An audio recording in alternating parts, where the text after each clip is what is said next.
I'm single, you're married, but we're obviously both deep into the dating game. And you and I were chatting that it seems that we're seeing similar trends everywhere. A lot of people are just having a really hard time dating right now. It's not easy, it's not fun, it's not playful. Can we talk about that a little bit? Like, what's going on? And Yeah. as someone that's been in the matchmaking industry for so long, what are you seeing? What's the pulse and what's the why you think behind it?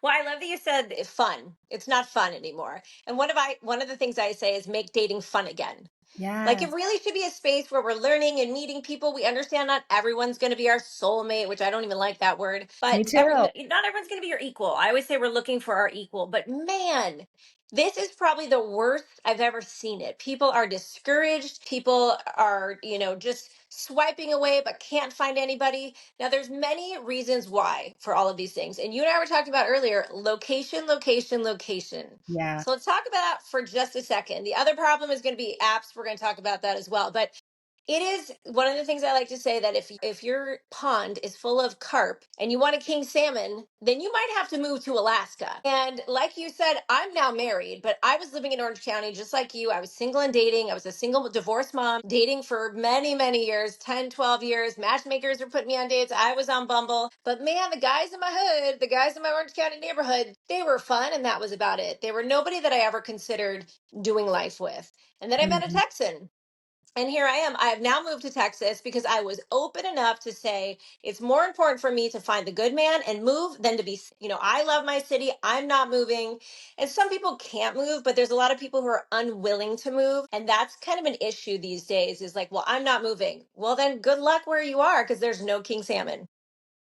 Yes. And I have moved for the potential of love before. That's very Okay. much what I did in my 20s and 30s. I moved around every 5 years to what my gut was telling me and where I felt like I would better find love. So sometimes I wonder, if it's just divine timing. And what you and I were chatting about earlier is I've talked to a lot of my girlfriends, I've talked to even male friends of mine, and we feel like we've been doing all the things for Mhm. ourselves over the past few years: physical, emotional, spiritual, and mental work on ourselves. We've gone to therapy.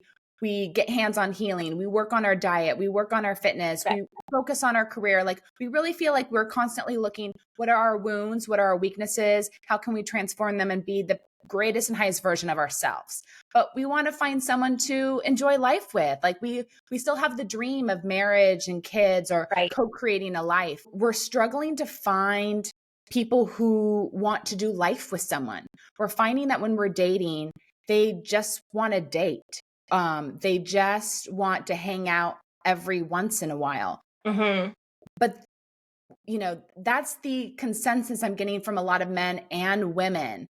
What are you getting from your clients when they're going out there on the scene, dating and trying and meeting people that they connect with and wanting to take it to the next level? What's happening for them?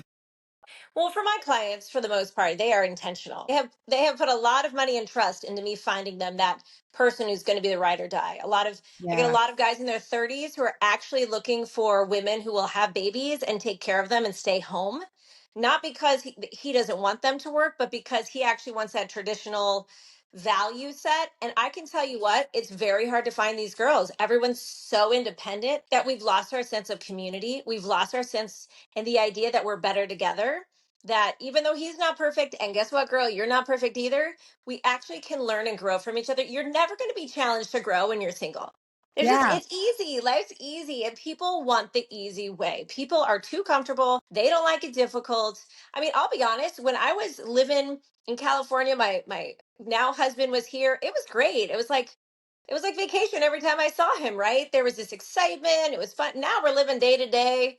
It's not as exciting, and there's little difficulties and issues, but the bonus is that it's making me a better person. And Yes. even though we do all this therapy, and what's crazy now is this therapy, I mean, we didn't have this years ago. This is all kind of new. This whole like I've done the work, right? I have a whole podcast on have you done the work? Everyone's Yes. like, Katie, I want a guy who's done the work. I want But at the same time, there's no grace for people who've maybe done less work. You're looking for your equal, which is good, but you're also looking for yourself sometimes. For example, My husband, he had no interest in hiking.